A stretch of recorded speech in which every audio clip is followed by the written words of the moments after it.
வாஞ்சையோடு காத்திருக்கும் வேத ஆராய்ச்சி நேயர்களை அன்புடன் வாழ்த்தி வரவேற்கிறோம். நாம் கடந்த பாடத்திலே இந்த உலகத்திலே காணப்படும் எந்த ஒரு தத்துவங்களும் உண்மைகளும் இயேசு கிறிஸ்துவின் வார்த்தைகளுக்கு இணையானவை அல்ல என்றும், தேவனுடைய திட்டங்கள் மனிதனுடைய காரியங்களினாலே தடைப்பட்டு போவதில்லை என்றும், இயேசு கிறிஸ்துவை இஸ்ரவேல் புறக்கணித்ததால் சுவிசேஷம் உலகத்தின் கடைசி பரியந்தமும் செல்லுகிறது என்றும், இஸ்ரவேலின் பாவமே அவர்களை தேவனால் தள்ளிவிட செய்தது என்பதை கற்றுக்கொண்டோம். இன்று நாம் அதனை தொடர்ந்து 50ஆம் அதிகாரம் 2ஆம் வசனம் முதல் 51ஆம் அதிகாரம் 23ஆம் வசனங்கள் வரை கற்றுக்கொள்ள தொடர்ந்து எங்களுடன் இணைந்திருங்கள். இந்த பாடத்திலே நாம் இயேசுவின் முதலாம் வருகையின் போது யூதர்கள் அவரை எவ்வாறு வரவேற்றார்கள், தேவன் நமக்கு கொடுக்கும் எச்சரிக்கையான வார்த்தைகள் என்ன, இஸ்ரவேலை குறித்த தேவனுடைய திட்டவட்டமான நோக்கம் என்ன என்பதையும் இன்னும் பல சத்தியங்களையும் நாம் கற்றுக்கொள்ளப் போகிறோம். வாருங்கள் செய்திக்குள் கடந்து செல்லலாம். கிறிஸ்துக்குள் பிரியமானவர்களே, வேத ஆராய்ச்சி நிகழ்ச்சி மூலமாக உங்களோடு தொடர்பு கொள்ள கர்த்தர் கிருபை செய்ததற்காக அவரை துதிக்கிறோம். இந்த நாட்களிலே நாம் ஏசாயா தீர்க்கதரிசியின் புத்தகத்தை வரிசையாக கற்று வருகிறோம். இன்று ஏசாயா 50ஆம் அதிகாரம் 2ஆம் வசனம் முதல் 51ஆம் அதிகாரம் 23ஆம் வசனம் வரை சிந்திக்க இருக்கிறோம். முதலாவது ஏசாயா 50ஆம் அதிகாரம் 2ஆம் வசனத்தை பாருங்கள். நான் வந்தபோது ஒருவனும் இல்லாமற் போனதென்ன, நான் கூப்பிட்ட போது மறு உத்தரவு கொடுக்க ஒருவனும் இல்லாமற் போனதென்ன, மீட்க கூடாத படிக்கு என் கரம் குறுகிற்றோ, விடுவிக்கிறதற்கு என்னிடத்தில் பலனில்லாமற் போயிற்றோ, இதோ என் கண்டிதத்தினாலே கடலை வற்றப்பண்ணி நதிகளை வெட்டாந்தரையாக்கிப் போடுகிறேன், அவைகளிலுள்ள மீன் தண்ணீர் இல்லாமல் தாகத்தால் செத்து நாறுகின்றது. நான் வந்தபோது, அதாவது யெகோவாவாகிய தேவன் நேரடியாக வந்தபோது, இயேசுவாக வந்தபோது இஸ்ரவேலின் வரவேற்பு எப்படி இருந்தது என்பதை இங்கே சொல்கிறார். அவர் சீனாய் மலையிலே இறங்கி வந்து நியாயப்பிரமாணத்தை கொடுத்ததை இது குறிக்கவில்லை. அவர் அவ்வாறு இறங்கி வந்த பொழுது அந்த வரவேற்பை அவர்களிடம் எதிர்பார்க்கவில்லை. அவர்கள் தள்ளி இருக்க வேண்டும் என்றே அப்பொழுது அவர் வலியுறுத்தினார். ஆனால் அவர் மனிதனாக இறங்கி வந்தபோது, சாதாரணமான மனிதனாக இறங்கி வந்தபோது அதை எதிர்பார்த்தார். ஆனால் அவர்கள் அவருக்கு வரவேற்பு அளிக்கவில்லை. அவருடைய பிறப்பு, ஊழியம் போன்றவற்றிலே அவரை ஏற்றுக்கொள்ளவில்லை. அவர் ஊழியம் செய்தபோது அவர்களை தள்ளி கொலை செய்தார்கள். இதுவே யூதர்கள் இயேசுவுக்கு அளித்த வரவேற்பு. சீமோன் பேதுரு பெந்தேகோஸ்தே நாளிலே இவ்விதமாக யூதர்களை பார்த்து சொன்னார். அப்போஸ்தலர் 2ஆம் அதிகாரம் 22 முதல் 24ஆம் வசனம் வரை பாருங்கள். இஸ்ரவேலரே, நான் சொல்லும் வார்த்தைகளை கேளுங்கள். நீங்கள் அறிந்திருக்கிறபடி நசரேயனாகிய இயேசுவை கொண்டு தேவன் உங்களுக்குள்ளே பலத்த செய்கைகளையும் அற்புதங்களையும் அடையாளங்களையும் நடப்பித்து அவைகளினாலே அவரை உங்களுக்கு வெளிப்படுத்தினார். அப்படி இருந்தும் தேவன் நிர்ணயித்திருந்த ஆலோசனையின்படியேயும் அவருடைய முன் அறிவிப்பின்படியேயும் ஒப்புக் கொடுக்கப்பட்ட அந்த இயேசுவை நீங்கள் பிடித்து அக்கிரமக்காரருடைய கைகளினாலே சிலுவையில் ஆணியடித்து கொலை செய்தீர்கள். தேவன் அவருடைய மரண உபாதிகளின் கட்டை அவிழ்த்து அவரை எழுப்பினார். அவர் மரணத்தினால் கட்டப்பட்டிருக்க கூடாதிருந்தது. அவர்கள் மேசியாவை தள்ளினபடியினாலே அவர்களை தேவன் புறக்கணித்ததாக தெளிவாக இங்கே கூறுகிறார். ஏசாயா 50ஆம் அதிகாரம் 4ஆம் வசனத்தை பாருங்கள். இளைப்படைந்தவனுக்கு சமயத்திற்கேற்ற வார்த்தை சொல்ல நான் அறியும்படிக்கு கர்த்தராகிய ஆண்டவர் எனக்கு கல்விமானின் நாவை தந்தருளினார்.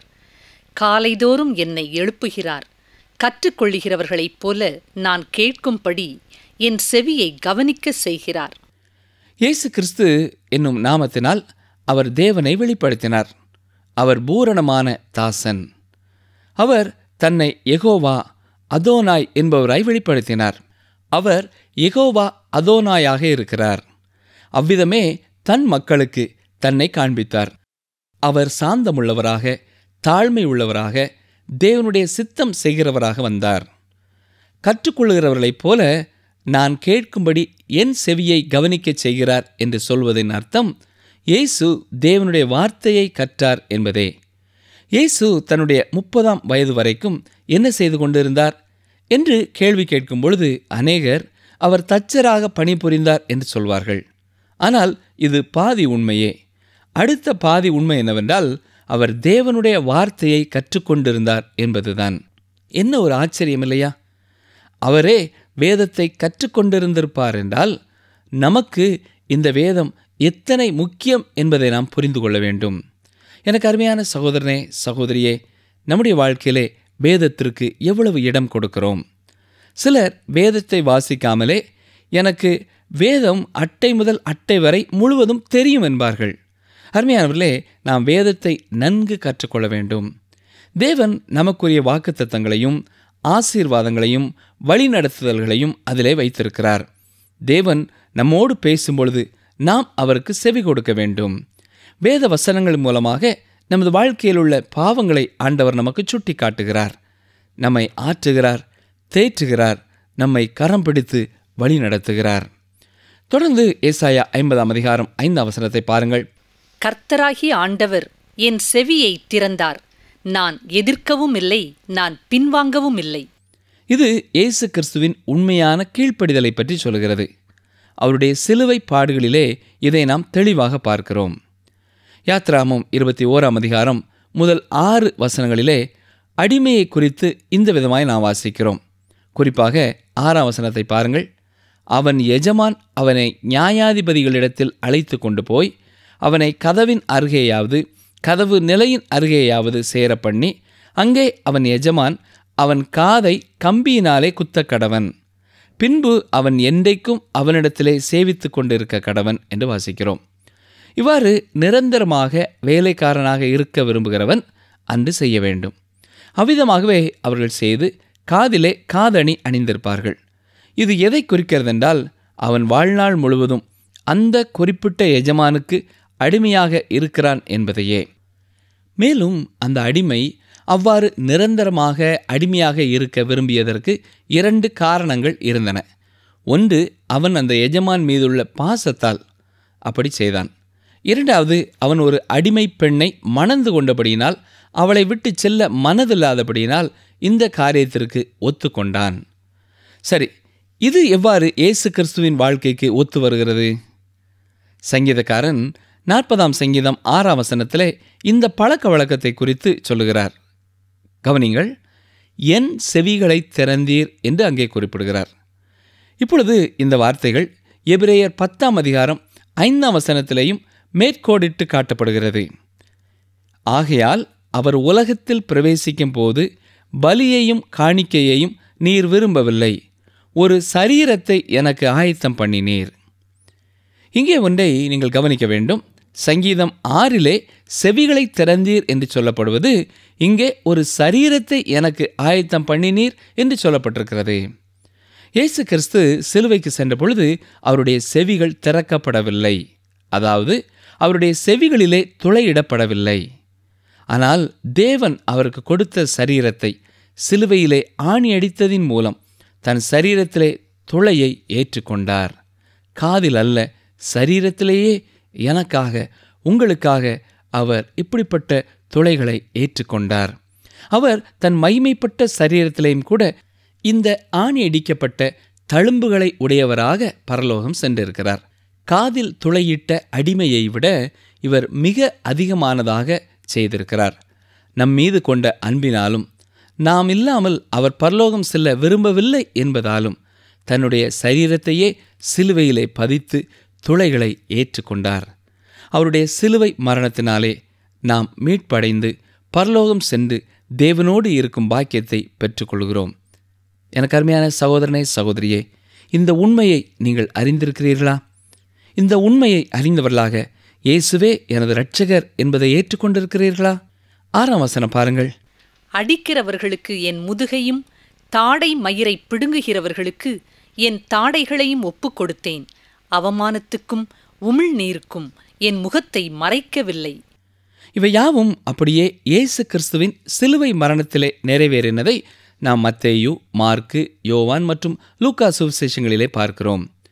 அவர் துப்பப்பட்டதையும் வாரினாலே அடிக்கப்பட்டதையும் குட்டப்பட்டதையும் அவமானப்படுத்தப்பட்டதையும் இங்கே நாம் வாசிக்கிறோம்.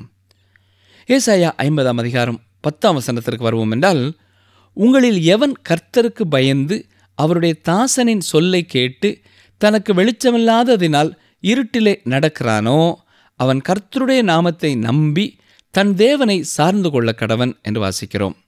இவைகள் மிகவும் சிறந்த வார்த்தைகள். ஆவியானவர் மிகவும் இனிமையான வார்த்தைகளால், உற்சாகமூட்டும் வார்த்தைகளால் தேவனுடைய தாசன் மீது நம்பிக்கை வைத்து இளைப்பாறும்படியாக நம்மை வேண்டிக் கொள்கிறார். இதனைத் தொடர்ந்து அவர் எச்சரிக்கையான வார்த்தைகளையும் கொடுக்கிறதை நாம் பார்க்க வேண்டும். ஏசாயா 50ஆம் அதிகாரம் 11ஆம் வசனத்திற்கு வாருங்கள். இதோ நெருப்பை கொளுத்தி அக்கினி பொறிகளால் சூழப்பட்டிருக்கிற நீங்கள் அனைவரும் உங்கள் அக்கினி தீபத்திலும் நீங்கள் மூட்டின அக்கினி ஜுவாலையிலும் நடவுங்கள்.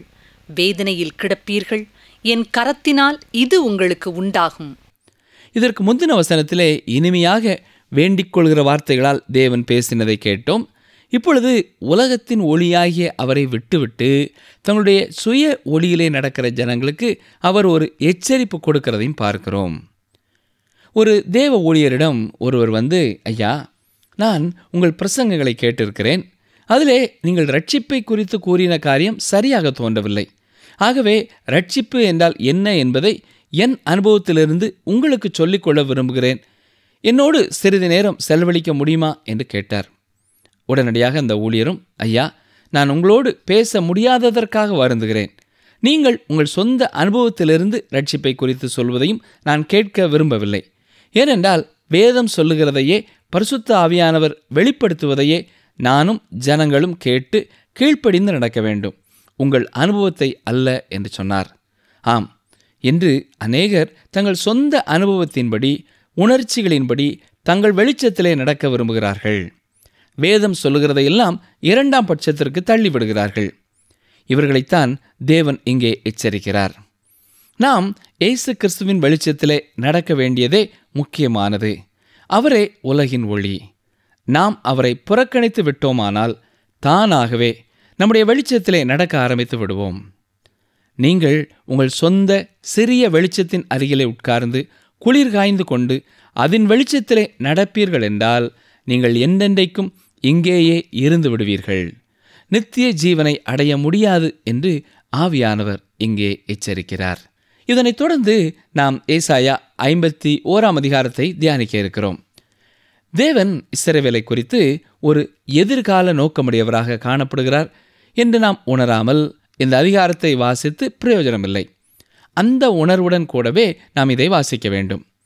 எப்படி சபையை குறித்தும் உங்களையும் என்னையும் குறித்தும் ஒரு நோக்கமுடையவராக தேவன் காணப்படுகிறாரோ, அதே போல இஸ்ரவேலை குறித்தும் தேவன் ஒரு திட்டவட்டமான நோக்கமுடையவராக காணப்படுகிறார். இஸ்ரவேலை தேவன் முற்றிலும் நிரந்தரமாக புறம்பே தள்ளிவிட்டார் என்று நினைக்கக்கூடாது, நினைக்கவும் முடியாது. அவர் இஸ்ரவேலை குறிப்பிடும் பொழுது இப்போதைய சபையை குறிக்கிறார் என்று சிலர் சொல்லுகிறார்கள். இல்லை பிரியமானவர்களே, அவர் சபையை குறிக்கும் பொழுது சபை என்று தெளிவாக குறிப்பிடுகிறார். இஸ்ரவேல் என்று சொல்லும் பொழுது அது இஸ்ரவேல் தேசத்தையே குறிப்பிடுகிறதா இருக்கிறது. அவ்வாறு அவர் குறிப்பிட்டிருப்பாரானால் அவர் வேதத்திலே வேறொரு இடத்திலேயாவது இதற்குரிய விளக்கத்தை கொடுத்திருப்பார். நான் இஸ்ரவேல் என்று சொல்லும் பொழுது அது சபையை குறிக்கிறது என்பதை உணர்ந்திருப்பீர்கள் என நான் நம்புகிறேன் என்று கூறியிருப்பார். ஆனால் அப்படி எந்த இடத்திலையும் அவர் சொல்லவில்லை. இஸ்ரவேல் என்பது இஸ்ரவேலையே குறிக்கிறது. அன்று இஸ்ரவேல் எவ்வாறு சிறிய ஆரம்பத்தை உடையதாக காணப்பட்டதோ, இன்று அதே போல சிறிய நாடாக தனியாக வைக்கப்பட்டுள்ளது. அதற்காக தேவன் அதை புறக்கணித்து விட்டார் என்று நினைக்கக்கூடாது. இதை நாம் நன்கு புரிந்து கொள்வதற்காக ஒரு ஊமையை சொல்கிறேன், கேளுங்கள். புகை வண்டியை பார்த்திருப்பீர்கள். தேவன் 2 விதமான திட்டங்களோடு செயல்படுவதை இந்த புகை வண்டியை வைத்து விளக்கமாக நாம் அறிந்து கொள்ளலாம். சங்கீதம் 2:6 நான் என்னுடைய பரிசுத்த பர்வதமாகிய சீயோன் மீதில் என்னுடைய ராஜாவை அபிஷேகம் பண்ணி வைத்தேன் என்று பார்க்கிறோம். இந்த புகை வண்டி பின்னர் வருகிறதா இருக்கிறது. இது இப்பொழுது ஓரமாக இருக்கின்ற தண்டவாளத்திலே நின்று கொண்டு இருக்கிறது. முக்கியமான தண்டவாளத்திலே நிற்கிற புகை வண்டி எது தெரியுமா? எபிரேயர் 2ஆம் அதிகாரம் 10ஆம் வசனத்திலே சொல்லப்பட்டிருக்கிறது போல அநேகம் பிள்ளைகளை மகிமையிலே கொண்டு வந்து சேர்க்கிற புகை வண்டியே அங்கே நிற்கிறது. இது விசுவாசிகளை, அதாவது சபையை குறிக்கிற புகை வண்டி. இந்த புகை வண்டி புகைவண்டி நிலையத்திற்கு வந்து நிறுத்தப்பட்டவுடன் ஓரமாக முன்பு நிறுத்தப்பட்ட புகைவண்டியை மத்திய தண்டவாளத்திலே கொண்டு வந்து தேவன் விடுவார். இந்த புகைவண்டியில் அப்பொழுது பூமியில் இருக்கிற இஸ்ரவேலரும் புறஜாதியாரும் ஏறும்படி புகைவண்டி நிலையத்திற்கு வந்து சேர்வார்கள். இதுவும் சரியான சமயத்திற்கு வந்து சேரும்படி தேவன் நடத்துவார். இவ்வாறு புகைவண்டியை புறப்படச் செய்வதற்கு தேவன் பயன்படுத்துகிற கடிகாரம் இஸ்ரவேல் என்பதே. அதை கொண்டே தேவன் பூமியின் காலத்தை அளக்கிறார். இந்த அதிகாரத்திலே தேவன் உண்மையை அறியாமல் தூங்குகிறவர்களை எழுப்பிவிட முயற்சிக்கிறார். ஒரு நித்தியமான காலை பொழுது வருகிறது என்பதை அவர்கள் அறிந்து கொள்ள வேண்டும் என்று அவர் விரும்புகிறார். ரோமர் 13ஆம் அதிகாரம் 11, 12 வசனங்களிலே இவ்விதமாக வாசிக்கிறோம். கவனியுங்கள். நித்திரையை விட்டு எழுந்திருக்கத்தக்க வேளையாயிற்றென்று நாம் காலத்தை அறிந்தவர்களாய் இப்படி நடக்க வேண்டும். நாம் விசுவாசிகள் ஆனபோது இரட்சிப்பு சமீபமாயிருக்கிறதை பார்க்கிலும் இப்பொழுது அது நமக்கு அதிக சமீபமாயிருக்கிறது. இரவு சென்று போயிற்று, பகல் சமீபமாயிற்று. ஆகையால் அந்தகாரத்தின் கிரியைகளை நாம் தள்ளிவிட்டு ஒளியின் ஆயுதங்களை தரித்து கொள்ள கடவோம். தொடர்ந்து ஏசாயா 51ஆம் அதிகாரம் 1 வசனத்தை பாருங்கள். நீதியை பின்பற்றி கர்த்தரை தேடுகிற நீங்கள் எனக்கு செவி கொடுங்கள். நீங்கள் வெட்டி எடுக்கப்பட்ட கன்மலையையும் நீங்கள் தோண்டி எடுக்கப்பட்ட துறவின் குழியையும் நோக்கி பாருங்கள். நீங்கள் எனக்கு செவி கொடுங்கள் என்று சொல்வது கடிகாரத்தின் அலாரத்தை ஒலிக்கச் செய்வது போல இருக்கிறது. இது ஒவ்வொரு யூதனையும் அழைக்கிற தேவனுடைய அழைப்பு. தேவனை அறிய வேண்டும், நீதியாக இருக்க வேண்டும் என்று விரும்புகிற கவனமான இஸ்ரவேலரின் இருதயத்திற்கான அழைப்பு. எழுந்திரு, கேள், உன்னை குறித்து எனக்கு ஒரு திட்டம் உண்டு என்று தேவன் சொல்கிறார். இப்பொழுது 51ஆம் அதிகாரம் 2 வசனத்தை பாருங்கள். உங்கள் தகப்பனாகிய ஆபிரகாமையும் உங்களை பெற்ற சாராளையும் நோக்கி பாருங்கள். அவன் ஒருவனாய் இருக்கையில் நான் அவனை அழைத்து அவனை ஆசீர்வதித்து அவனை பெருகப் பண்ணினேன். ஆபிரகாம் கல்தேயர் பட்டணத்தில் இருந்தபொழுது நான் அழைத்து வந்தேன். பிறகு அவன் வழியாக நான் செய்த காரியங்களை நோக்கி பாருங்கள். அவனுக்கும் அவனை கொண்டு மற்றவர்களுக்கும் நான் செய்ததை சற்றே பாருங்கள். அதேபோல உங்கள் வாழ்க்கையிலேயும் உங்கள் இருதயத்திலேயும் நான் செயல்பட விரும்புகிறேன் என்று கர்த்தர் சொல்கிறார். ஏசாயா 51 4, 5 வசனங்களை பார்ப்போம் என்றால், என் ஜனங்களே எனக்கு செவி கொடுங்கள், என் ஜாதியாரை என் வாக்கை கவனியுங்கள். வேதம் என்னிலிருந்து வெளிப்படும். என் பிரமாணத்தை ஜனங்களின் வெளிச்சமாக ஸ்தாபிப்பேன். என் நீதி சமீபமாயிருக்கிறது. என் இரட்சிப்பு வெளிப்படும். என் புயங்கள் ஜனங்களை நியாயம் தீர்க்கும். தீவுகள் எனக்கு காத்திருந்து என் புயத்தின் மேல் நம்பிக்கையாயிருக்கும். என் நீதி சமீபமாயிருக்கிறது. இங்கே நீதி என்பது இயேசு கிறிஸ்துவை குறிக்கிறது. அவர் நமக்காக நீதியானார். தீவுகள் என்பது பூமியை குறிக்கிறது. இந்த பூமியில் உள்ள ஜனங்களுக்கு நான் இரட்சிப்பை அனுப்புகிறேன் என்று சொல்கிறார். என் புயத்தின் மேல் நம்பிக்கையாயிருக்கும்.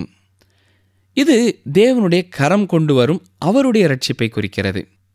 ஏசாயா 53ஆம் அதிகாரம் 1 வசனத்திலே இதை நாம் விளக்கமாக பார்க்கிறோம். கவனியுங்கள். எங்கள் மூலமாய் கேள்விப்பட்டதை விசுவாசித்தவன் யார்? கர்த்தருடைய புயம் யாருக்கு வெளிப்பட்டது? கர்த்தருடைய மீட்பாகிய கரம் இயேசு கிறிஸ்துவின் மூலமாக இந்த பூமியிலே வெளிப்பட வேண்டும் என்று தேவன் விரும்பினார். அதையே நிறைவேற்றினார். எனவே இந்த தேவனுடைய கரம் இஸ்ரவேலை எதிர்காலத்திலே மீட்டு ரட்சிக்கும் என்ற செய்தியை இங்கே அனுப்பி வைக்கிறார். தொடர்ந்து 51ஆம் அதிகாரம் 11 வசனத்திற்கு வாருங்கள். அப்படியே கர்த்தரால் மீட்கப்பட்டவர்கள் ஆனந்த களிப்புடன் பாடி சீயோனுக்கு திரும்பி வருவார்கள். நித்திய மகிழ்ச்சி அவர்கள் தலையின் மேல் இருக்கும். சந்தோஷமும் மகிழ்ச்சியும் அடைவார்கள். சஞ்சலமும் தவிப்பும் ஓடிப்போம். சீயோன் என்பது பூமியிலே எருசலேமில் இருக்கிறது. இங்கே தேவன் சொல்லுகிறதை நாம் புரிந்து கொள்ள வேண்டியது அவசியம். ஏசாயா 51ஆம் அதிகாரம் 14, 15 வசனங்களை பாருங்கள். சிறைப்பட்டு போனவன் தீவிரமாய் விடுதலையாவான். அவன் கிடங்கிலே சாவதுமில்லை, அவனுடைய அப்பம் குறைவுபடுவதுமில்லை. உன் தேவனாயிருக்கிற கர்த்தர் நானே. அலைகள் கொந்தளிக்கத்தக்கதாய் சமுத்திரத்தை குலுக்குகிற சேனைகளின் கர்த்தர் என்கிற நாமமுள்ளவர். ஆபிரகாமை பூமியின் எல்லையிலிருந்து தேவன் புறப்பட பண்ணினது போல தேவன் இஸ்ரவேலை மீண்டும் தன்னுடைய பூமிக்கு கொண்டு வர நோக்கமுடையவராய் காணப்படுகிறார். இந்த காரியத்தை எரேமியா தீர்க்கதரிசி தெளிவாக எரேமியா 23:8 சொல்லுகிறார். இஸ்ரவேல் வீட்டின் சந்ததியாரை தங்கள் சுய தேசத்தில் குடியிருக்கும்படிக்கு வட தேசத்திலும் நான் அவர்களை துரத்தி இருந்த எல்லா தேசங்களிலும் இருந்து அழைத்து வழிநடத்தி கொண்டு வந்த கர்த்தருடைய ஜீவனை கொண்டு சத்தியம் பண்ணுவார்கள் என்று கர்த்தர் சொல்கிறார். ஆம், தேவன் எதிர்காலத்திலே இஸ்ரவேலை மிகவும் பெரிய அளவிலே விடுவிக்கப் போகிறார். முன்பு அவர்கள் எகிப்திலிருந்து விடுவிக்கப்பட்டதை மறந்து போகும் அளவிற்கு அந்த விடுதலை இருக்கும். அது மிகவும் ஆச்சரியமானது. நாம் அதை தள்ளி வைத்து விடவோ மறந்து விடவோ முடியாது. எழுந்திருங்கள், நான் இதையே செய்ய போகிறேன் என்று கர்த்தர் சொல்கிறார். வசனம் 17 வாருங்கள். எழும்பு, எழும்பு, கர்த்தருடைய உக்கிரத்தின் பாத்திரத்தை அவர் கையில் வாங்கி குடித்திருக்கிற எருசலேமே, எழுந்து நில். தத்தளிக்க செய்யும் பாத்திரத்தின் வண்டல்களை உறிஞ்சி குடித்தாய். இன்றைய இஸ்ரவேலின் சூழ்நிலையும் நமக்கு சிலவற்றை சொல்கிறது. தேவன் இப்பொழுதும் நாம் எழும்ப வேண்டும் என்று சொல்லிக் கொண்டிருக்கிறார். இஸ்ரவேலின் இன்றைய நிலையை சற்றே செய்தித்தாட்களிலே பாருங்கள். அது பிரச்சனைகள் மிகுந்த நகரமாக காணப்படுகிறது. அங்கே யாரும் சென்று நீண்ட நாட்கள் தங்க விரும்ப மாட்டார்கள். அது தேவனுடைய பிரியமான பூமியாக இருந்த போதிலும், தாவீதின் நகரமாக இருந்த போதிலும் மக்கள் அங்கே தங்க விரும்புவதில்லை. காரணம் என்ன தெரியுமா? பிரச்சனைகள். ஆனால் தேவன் அதை இன்னும் அழகானதாக மாற்றப் போகிறார். அவர் தன்னுடைய ஜனங்களை அங்கே திரும்ப கொண்டு வரப்போகிறார். இவை எல்லாம் இனிமேல் நடக்கப் போகிற காரியங்களாயிருக்கிறது. எழுந்திருங்கள், ஓ எருசலேமே, நான் உன்னை ஒரு பெரிய நகரமாக ஆக்கப் போகிறேன் என்று தேவன் சொல்லுகிறார். ஏசாயா 51:22 பாருங்கள். கர்த்தராகிய உன் ஆண்டவரும் தம்முடைய ஜனத்துக்காக வழக்காடப் போகிற உன் தேவனுமானவர் சொல்லுகிறது என்னவென்றால், இதோ தத்தளிப்பின் பாத்திரத்தை உன் கையிலிருந்து நீக்கிப் போடுகிறேன். இனி என் உக்கிரத்தினுடைய பாத்திரத்தின் வண்டல்களை நீ குடிப்பதில்லை. ஆம், தேவன் தன் கோபத்தின் பாத்திரத்தை இஸ்ரவேலரின் உதடுகளிலே வைத்து அழுத்தி குடிக்கச் செய்தார். ஏனென்றால் அவர்கள் இயேசுவை தள்ளினார்கள். ஆனால் நாள் ஒன்று வருகிறது, அவர் அந்த கோபத்தின் பாத்திரத்தை அவர்கள் உதடுகளை விட்டு எடுப்பார். அவருடைய நியாய தீர்ப்பை அவர் நீக்கி அவர்களை ஆசீர்வதிக்கும் காலம் வருகிறது. தேவன் இஸ்ரவேலரை என்றென்றைக்குமாய் கைவிட்டு விட்டார் என்று எவ்வாறு சொல்ல முடியும்? அவர் கைவிடுவதில்லை. தேசத்தின் மீதும் மக்கள் மீதும் அவர் நியாய தீர்ப்பை செய்த பின்பு மீண்டும் அவர்களை ஆசீர்வதிப்பார். தேவன் வெற்றி பெறுவார். இந்த காரியமே இங்கே சொல்லப்படுகிறது. தொடர்ந்து 23 பாருங்கள்.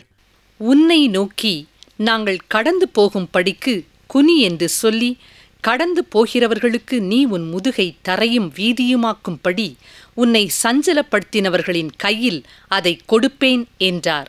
இஸ்ரவேலின் எதிராளிகளும் தப்பிப்போவதில்லை என்று இங்கே தேவன் சொல்கிறார். இஸ்ரவேலுக்கு எதிராக அன்றிலிருந்து இன்று வரை செயல்பட்டு கொண்டிருக்கிற நாடுகள் கர்த்தருடைய நியாய தீர்ப்புக்கு உள்ளாகும், கர்த்தருடைய தண்டனைக்கு உள்ளாகும். தேவன் இஸ்ரவேல் தேசத்தை மீண்டும் அழைக்கிறதா இருக்கிறது என்பதை விசுவாசிகள் ஒவ்வொருவரும் உணர வேண்டும். மத்திய கிழக்கு நாடுகளிலே நடைபெறும் நிகழ்வுகள் இறுதி கால கட்டத்திற்குள்ளாக வந்திருக்கிறோம் என்பதை நமக்கு உணர்த்தி எச்சரிக்கிறது. இன்னும் சில தீர்க்க தரிசனங்கள் நிறைவேற வேண்டியதாயிருக்கிறது. எனக்கு பிரியமான சகோதரனே, சகோதரியே, இஸ்ரவேல் தேசத்தை தேவன் தண்டித்தாலும் அவர்களை அநாதி சிநேகத்தால் சிநேகிக்கிறபடியினாலே மீண்டுமாக உயர்த்துவார் என்பதை இந்த வசனங்களின் மூலமாக நாம் தெளிவுபட கற்றுக்கொள்கிறோம். நம்முடைய வாழ்க்கையிலேயும் நாம் அவரை நேசிக்கும் அன்பிலிருந்து விலகி போயிருப்போம் என்றால் நம்முடைய வாழ்க்கையிலேயும் அவர் நம்மை தண்டிப்பார், நம்மை கண்டிப்பார். நாம் அதை உணர்ந்து அவரிடத்திலே திரும்பும் பொழுது அவர் மீண்டும் நம்மை உயர்த்துவார், நம்மை ஆசீர்வதிப்பார். ஆசீர்வாதத்தின் கிருபைகளை பெற்றுக்கொள்ளும்படியாக இன்றே அவரண்டை சேர்வோமா? ஜெபம் செய்வோம். எங்களை நேசிக்கிற எங்கள் நல்ல கர்த்தாவே, இந்த உம்முடைய வேத வசனங்களுக்காக உமக்கு நன்றி செலுத்துகிறோம். இஸ்ரவேல் தேசம் உம்மை விட்டு சோரம் போன பொழுதும் அவர்களை நித்திய தண்டனைக்குள்ளே நீர் விட்டு விடாமல் அவர்களை உம்முடைய அன்பினாலே சிநேகித்து மீண்டும் அரவணைத்து கொண்டதற்காக உமக்கு ஸ்தோத்திரம் செலுத்துகிறோம். எங்களுடைய வாழ்க்கையிலேயும் நாங்கள் பாவத்திலேயும் அசுத்தத்திலேயும் விழுந்து போனாலும் மீண்டுமாக எழும்பி வர எங்களை நீர் அழைப்பதற்காக உமக்கு நன்றி செலுத்துகிறோம்.